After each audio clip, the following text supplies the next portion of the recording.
My girlfriend talks in her sleep. Last night she told me where the bodies are. If I'm being honest, I ignored the warning signs. I mean, wouldn't you? Sharon was perfect, or at least she seemed perfect at the time. She's beautiful in that classic way that makes people stop and stare. Smart, too. She's got a dry sense of humor that could cut glass, and she knows exactly how to use it. We've been dating for 8 months now, and yeah, maybe it was a little fast, but everything just clicked. From our first date, I knew I wanted her in my life. She felt like the total package, someone I could actually see myself building a future with. Looking back, there were little things I should have paid more attention to. It started on our 4th date. We were sitting on her couch drinking wine when she brought it up. "I should probably warn you about something," she said, swirling her glass. I raised an eyebrow, already half in love with her. "Oh, what's that?" "I'm not the easiest person to sleep next to," she said. I laughed, thinking she was making a joke. "Don't worry, I've shared a bed with snorers before. I think I can handle it." She shook her head, a small smile playing on her lips. "It's not just snoring. I talk in my sleep. Sometimes I move around well, I've even been known to slap people by accident." "Slap people, huh? Sounds like an occupational hazard," I teased. She gave me this look, half serious, half amused. "I'm just saying, it's happened before. If you decide to stick around, you've been warned." At the time, I didn't think much of it. It sounded harmless, even kind of cute. But looking back, yeah, I should have taken her more seriously. The first time I stayed over at her place, I was anticipating a slap in my sleep just so I could poke fun at her about it the next morning. But for the most part, that first night was uneventful. She tossed and turned a little, muttering what sounded like random gibberish. Not the red one. And "don't let it fall." I barely noticed. Over the next few weeks, her quirks started to come out more. One night I woke up to her hands smacking me squarely in the chest. "What the hell?" I mumbled, groggy and confused. Sharon was still asleep, her arm falling limp against the bed. The next morning, I brought it up over breakfast. "So, you hit me last night." She almost choked on her coffee, her eyes wide with mock horror. "I did." "Yup, full-on smack. Guess you were dreaming about fighting someone." She grinned, shaking her head. "Maybe I was dreaming about Aaron." Aaron was her ex-husband. She didn't talk about him much, but from what I gathered, their divorce had been messy. The way she said his name, half joking, half bitter, made me wonder if there was more to the story. Still, I laughed it off. At the time, it didn't seem like a big deal. The warnings kept coming, however, in subtle ways I didn't recognize for what they were. A few weeks into staying over, Sharon brought it up again one night as we got into bed. "I wasn't kidding about the sleep stuff, you know," she said. "I know," I replied, pulling the covers over us. "Honestly, it's not that bad. It's sort of adorable." Her smile faltered for just a second. "Just don't freak out if I say something weird, okay?" I gave her hand a reassuring squeeze. "Sharon, it's no trouble, really. I think you're perfect, and nothing you say in your sleep is going to change that." She smiled again, but this time it didn't quite reach her eyes. At the time, I thought it was nothing. Now I wish I'd taken that moment more seriously. The first few weeks of staying at Sharon's place were normal enough. Sure, she moved a lot in her sleep, tossing, turning, even mumbling, but I figured it was just part of her quirky charm. But then her topics of conversation changed dramatically. At first, she'd say things like, "Put that down," or "Get the cat." Harmless nonsense. And I'd laugh about it the next morning. But one night, about a month in, I woke up to something different. "It's under the oak tree," Sharon murmured, her voice low and steady. I blinked, groggy and confused. "Sharon?" She didn't respond. Her body was still, her breathing slow and even. I sat up and leaned closer. "What's under the oak tree?" "Nothing." She didn't say anything else, just rolled over and pulled the blanket tighter around herself. The next morning over breakfast, I brought it up. "You said something weird in your sleep last night," I told her. Sharon raised an eyebrow, sipping her coffee. "Oh, yeah? What did I say?" "It was strange. You said, 'It's under the oak tree.'" She tilted her head, like she was trying to figure out if I was joking. Huh, that's weird. Maybe it was about a treehouse or something. Do you remember what you were dreaming about? She shook her head. Nope. My dreams are unbelievably random. You know how it is. I nodded, but her answer didn't sit right with me. There was something about the way she brushed it off. Too casually, like she was trying to steer the conversation in another direction. A week later, I woke up to her pacing, circling the bed as if she was measuring the room. Sharon, I whispered, rubbing my eyes. She didn't answer. I reached for the bedside lamp, but as soon as I touched the switch, she stopped dead in her tracks. Don't, she said sharply. My hand froze. Don't what? She didn't respond. For a moment, she just stood there, then climbed back into bed, her movements stiff and robotic. The next morning, I kept it to myself. I wanted to ask her about what she'd said, but something told me not to. Things got worse after that. One night, she sat straight up in bed and started muttering again. 2 miles from the highway, she said, her voice calm and steady. It works better when the ground is wet. I didn't even try to wake her this time. I just lay there, staring at the ceiling, feeling the hairs on the back of my neck stand up. When she finally rolled over and went quiet, I got up and went to the kitchen. My hands shook as I poured myself a glass of water. What the hell was going on? The breaking point came a few nights later. I woke up to Sharon sitting at the edge of the bed, her back to me. I told you it wouldn't work, she whispered. I sat up slowly. Sharon? She didn't turn around. Her head tilted slightly like she was listening to someone I couldn't see. He said he'd take care of it, but he didn't. Now it's my problem. Sharon, who are you talking to? I asked. She didn't answer. Instead, she stood up and walked out of the bedroom. I didn't follow her. I just sat there frozen, listening to her footsteps fade down the hall. When I woke up the next morning, she was already in the kitchen, humming to herself as she flipped pancakes. She looked up and smiled when she saw me. Good morning, she said cheerfully. I forced a smile, but my stomach churned. I couldn't stop thinking about the things she'd said in her sleep. The night I realized something was really wrong started like any other. Sharon fell asleep quickly, curled up on her side while I stayed awake scrolling on my phone. Everything seemed normal until I heard her voice. At first, I thought she was speaking to me. I held his nose shut, she said. I froze. Her voice was low, cold, almost monotone. It didn't take long. He kicked for a while, but then he stopped. I turned to her. Sharon was still lying on her side, breathing slowly. Sharon, I whispered. She didn't respond. Her voice dropped to a whisper. Dragged him down the embankment. The soil was soft, perfect for digging. What the hell? I muttered under my breath. I didn't sleep for the rest of the night. The next morning, I confronted her. You were talking in your sleep again last night. Sharon glanced up from her coffee, looking amused. Oh, no, really? What did I say this time? I hope it wasn't anything embarrassing. I hesitated. You said something about suffocating someone and digging a grave. She frowned. That's weird. Maybe a nightmare about one of those crime shows I watch. You know how much Netflix I binge? She laughed, but it didn't feel genuine. You don't remember what you were dreaming about? I pressed. Sharon shook her head. No, sorry. Honestly, Chris, I never remember any of my dreams. I nodded, but I suspected she wasn't telling me everything. A few nights later, I woke up to her voice again. Max, she said. Her tone was calm, detached. I sat up in bed, my skin crawling. He's behind the old barn, she continued. The one with the blue door. The name was familiar. A young man named Max had gone missing years ago while on a camping trip. His case was still unsolved. The next morning, I didn't bring it up. I didn't know how to, but I couldn't get the name or her words out of my head. I Googled Max's name on my phone. His disappearance had happened in the next county over. There was no mention in the reports of a barn or a blue door, but the other details Sharon had mentioned matched the description of the area where he'd last been seen. A few days later, I worked up the courage to suggest something to Sharon. She was grinning when I first approached. Have you ever thought about doing a sleep study? I asked carefully. Her smile faded. Why would I do that, Chris?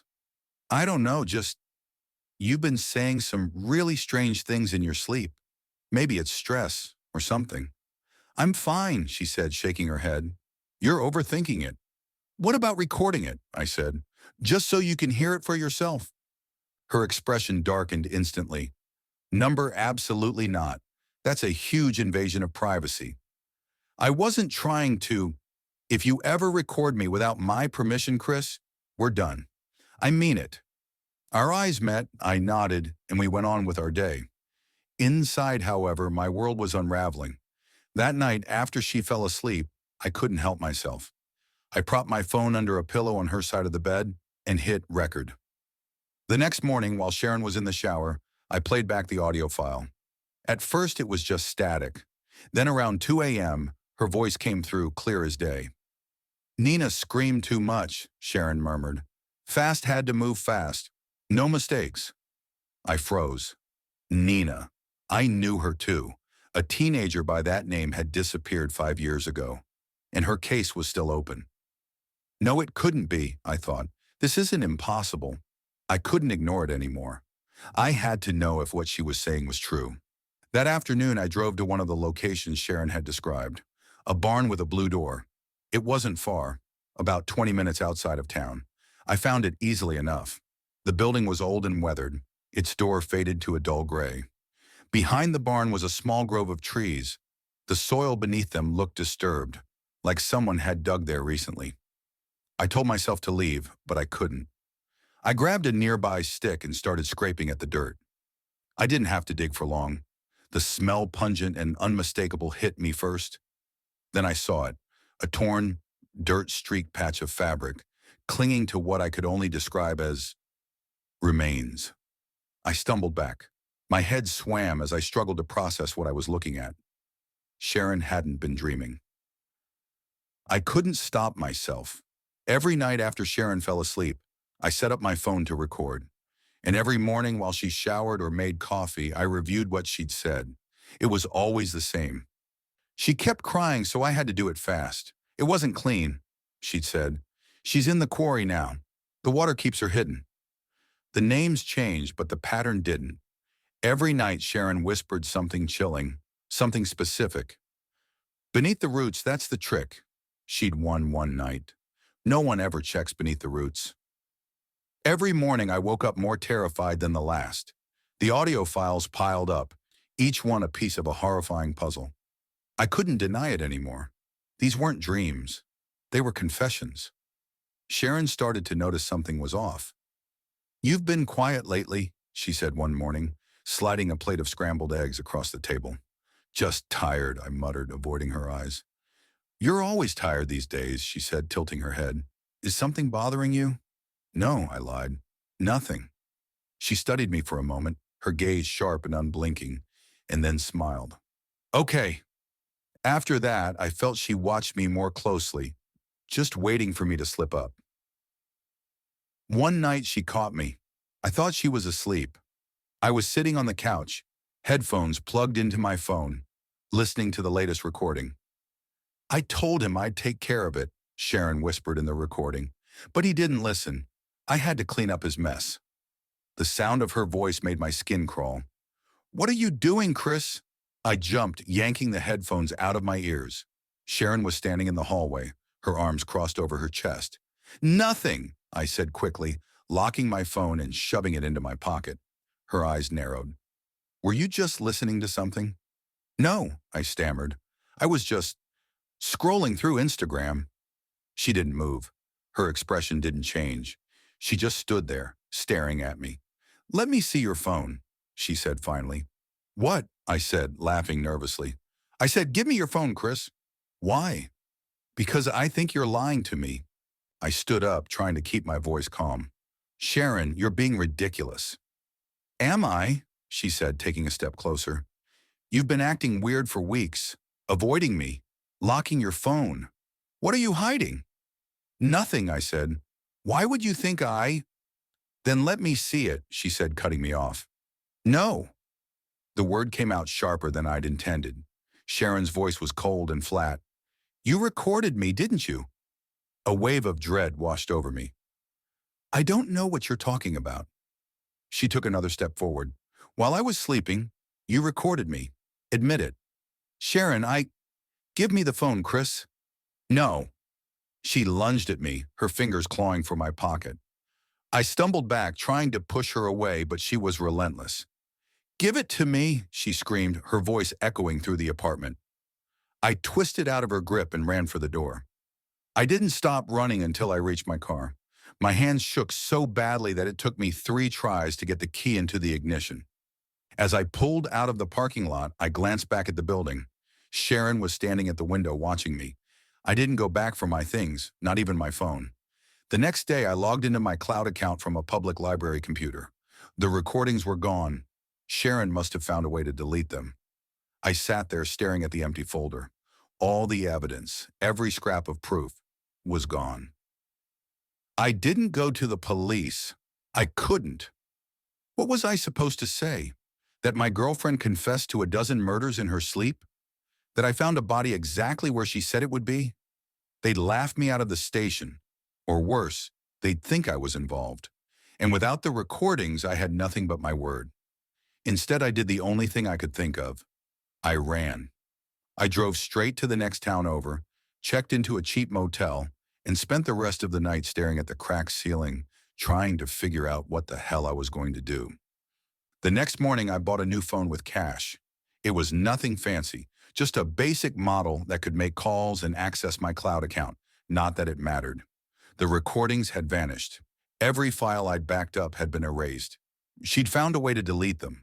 For weeks, I stayed in the motel, keeping my head down and jumping at every sound outside my door. I just knew Sharon was out there, watching, waiting for the right moment to strike. I avoided social media, too afraid she would use it to track me down. The only thing I kept up with was the news. Every morning, I scrolled through local crime reports, praying I wouldn't see her name, or worse, hear that another body had been discovered. At first, there was nothing. No missing persons or disappearances, no murders. For a moment, I let myself believe that maybe I'd scared her enough to stop. Then the killings started again. It was small things at first. A man found strangled in his home, a woman's body pulled from a lake. Both in neighboring counties, the circumstances eerily similar to the stories Sharon had whispered in her sleep. I told myself it was just a coincidence. It had to be. But then it got closer. A teenage girl went missing from my hometown, her bike found abandoned on the side of the road just a mile from where I grew up. A week later, her body was discovered in a shallow grave beneath a grove of trees. I couldn't breathe when I saw the report. The site matched Sharon's description exactly. Beneath the roots, that's the trick. No one ever checks beneath the roots. It was her. It had to be. The breaking point came when the news reported another victim, my cousin, Riley. Riley and I weren't close, not anymore, but we'd grown up together. She was the kind of person who lit up every room she walked into, always smiling and laughing. When I saw her name on the newsfeed, I felt like the floor had been ripped out from under me. The reporter said she'd been found near the same grove where the teenager's body had been discovered. They didn't give any details, but I already knew what they weren't saying. I knew it was Sharon. For days, I couldn't eat or sleep. All I could think about was Riley, how I could have stopped this if I'd done something sooner. If I'd gone to the police or told someone, anyone, about what Sharon had said. But I hadn't. I'd run away like a coward, and now Riley was dead. The guilt was suffocating. I've made a lot of mistakes in my life, but running away from Sharon has to be the worst. I thought leaving would save me. I thought it would keep her from finding out how much I knew. But the truth is, it didn't save Riley. It didn't save anyone. I can't keep this to myself anymore. I don't care if no one believes me or if people think I'm crazy. Even if it put a target on my back, I have to tell someone, have to do something. For days I've sat here trying to find the right words. Words that might make someone believe me. Words that might stop her. But the truth is, I don't think it matters anymore. Riley is dead, and it's my fault. I can't stop seeing her face on the news. I can't stop hearing my mom's voice on the phone, shaking as she told me what happened. I could have done something. I could have stopped Sharon. But I didn't. I ran. My hands are shaking, my head is pounding, and my chest feels tight, but I have to get it out. I just need someone to know. Her name is Sharon. She's smart, beautiful, perfect on the outside, and she's a murderer. She's confessed to everything. Max, Nina, all of them. She described how she did it, where she buried them. I thought it was just dreams at first. God, I wanted to believe it was just dreams. But I found one of them. I dug where she said to dig, and there he was. I tried running. I thought if I stayed quiet, she'd let me go. But the killings never stopped. I suppose I want someone to know the truth before she finds me. Because she will. It's just a matter of time. There's a noise. I freeze, my fingers hovering over the keyboard. I hear the sound of glass breaking, of footsteps, slow and steady, coming from the kitchen. A wave of nausea overwhelms me. I grab the gun from my nightstand, my hands trembling so badly I nearly drop it. Oh God, she's here. I don't know if I'll make it out of this. If I disappear, you'll know why. If anyone finds this, please, don't let her get away with it.